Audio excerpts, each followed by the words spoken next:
Datang kilat menyambar, hujan deras sedang ditunggu. Datang sekolah untuk belajar, pulang sekolah dapat ilmu. Sampurasun, Shalom. Saudaraku yang dikasihi Tuhan, kita bertemu lagi dalam renungan malam hari ini, hari Rabu tanggal 29 April 2020. Renungan malam kita berjudul Allah menafsirkan Alkitab. Baiklah, kita mulai dengan berdoa bersama-sama. Tuhan yang baik, terima kasih ya. Satu hari ini Tuhan sudah membawa kami pada satu pengalaman yang baru. Pekerjaan kami, pendidikan kami, segala sesuatu sangat kami nikmati Tuhan. Biarlah Tuhan apapun yang kami sudah jalani, baik itu kesulitan, kesedihan, tantangan, semangat, dan juga kemudahan dalam bekerja, beraktivitas, biarlah semua kami syukuri Tuhan sebagai berkat kasih karunia-Mu. Biarlah kami memuliakan Engkau dalam setiap aktivitas hidup kami hari ini sampai selama-lamanya. Biarlah Bapa, firman Tuhan yang akan kami pelajari membawa kami lebih dekat kepadamu, memuliakan Engkau, dan menjadi alat terang-Mu untuk menyelamatkan seluruh dunia demi kemuliaan kebesaran-Mu saja. Di dalam nama Yesus, Tuhan dan Penebus kami yang maha baik, yang sudah memberikan kami keselamatan, kami berdoa dan mengucap syukur selalu. Amin. Saudaraku, renungan malam kita kembali kita sampaikan berjudul Alkitab menafsirkan Alkitab. Hanya karena ada kesatuan Alkitab yang mendasarinya, Alkitab dapat berfungsi sebagai penafsirnya sendiri. Tanpa kesatuan seperti itu, Alkitab tidak mungkin menjadi terang yang menyingkapkan maknanya sendiri, di mana satu bagian Alkitab menafsirkan bagian-bagian lain, dan dengan demikian menjadi kunci untuk memahami bagian-bagian yang lainnya. Bacalah Lukas 24 ayat 27, 44, dan 45. Bagaimanakah Yesus menunjukkan kembali kepada Alkitab untuk menjelaskan siapa dirinya? Apakah yang diajarkan hal ini kepada kita tentang bagaimana kita menggunakan Alkitab? Baik, firman Tuhan dalam Lukas 24 ayat 27, 44, dan 45. Lalu ia menjelaskan kepada mereka apa yang tertulis tentang dia dalam seluruh kitab suci, mulai dari kitab-kitab Musa dan segala kitab nabi-nabi.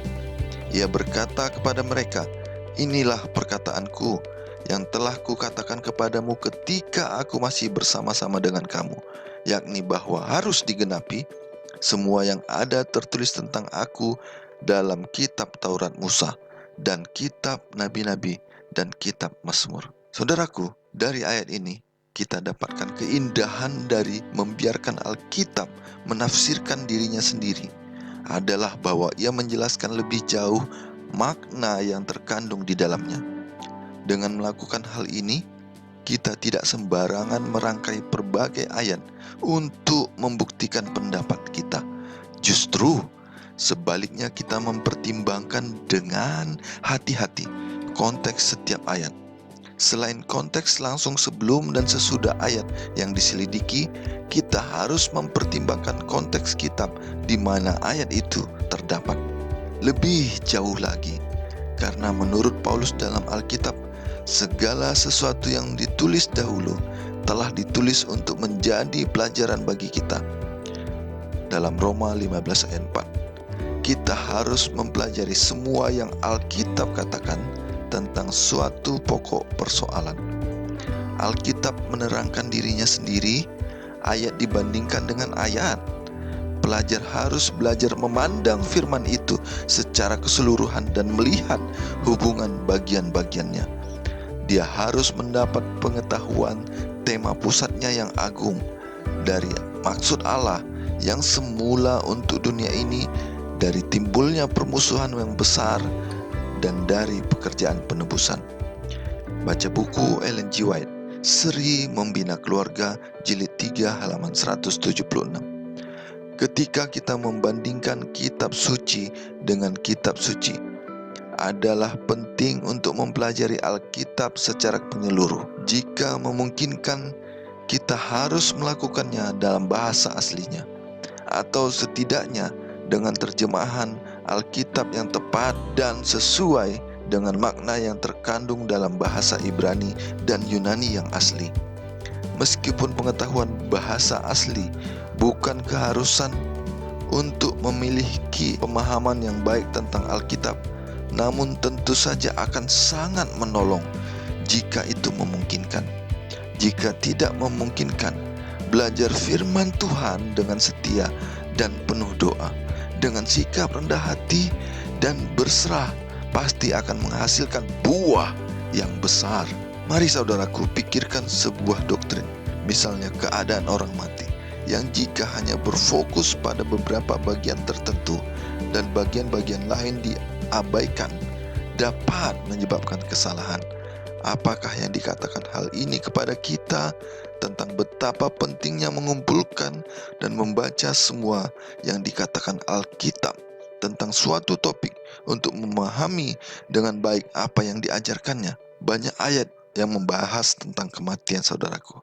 Mulai dari Mazmur 86 ayat 13, Amsal 12 ayat 24, Yehezkiel 26 ayat 20, Ayub 10 ayat 22, Kejadian 5 ayat 24, Matius 11 ayat 23, Matius 16 ayat 16, Lukas 10 ayat 15, 1 Korintus 11 ayat 30, 1 Tesalonika 4 ayat 13, dan Wahyu 20 ayat 10.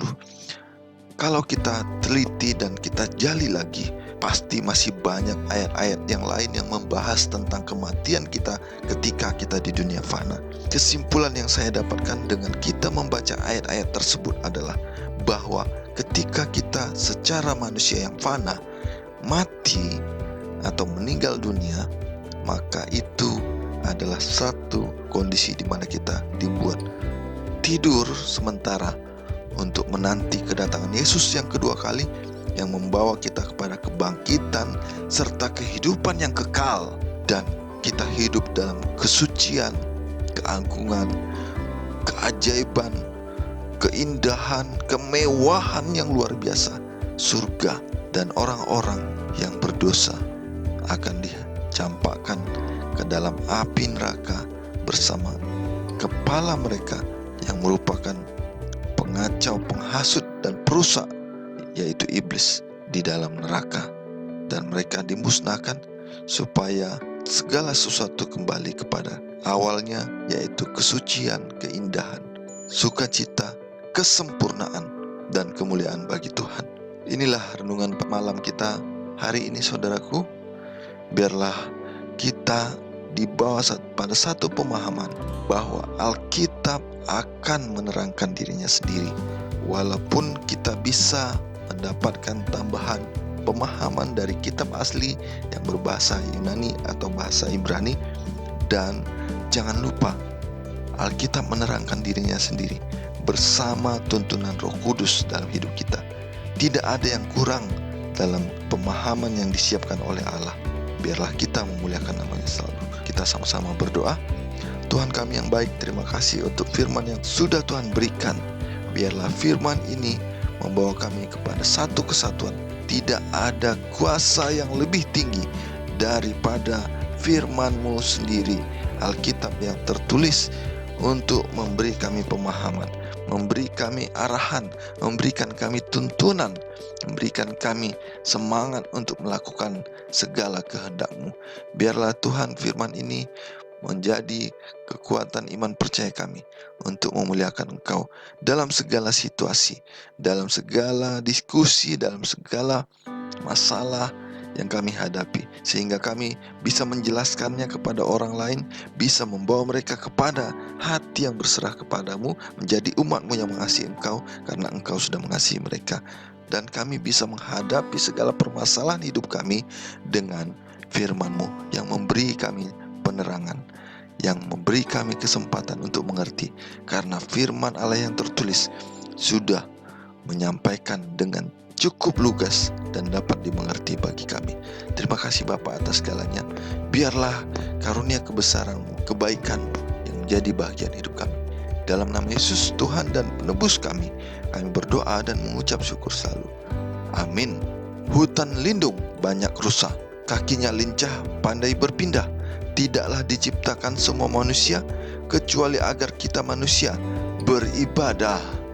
Bonjour, Horas.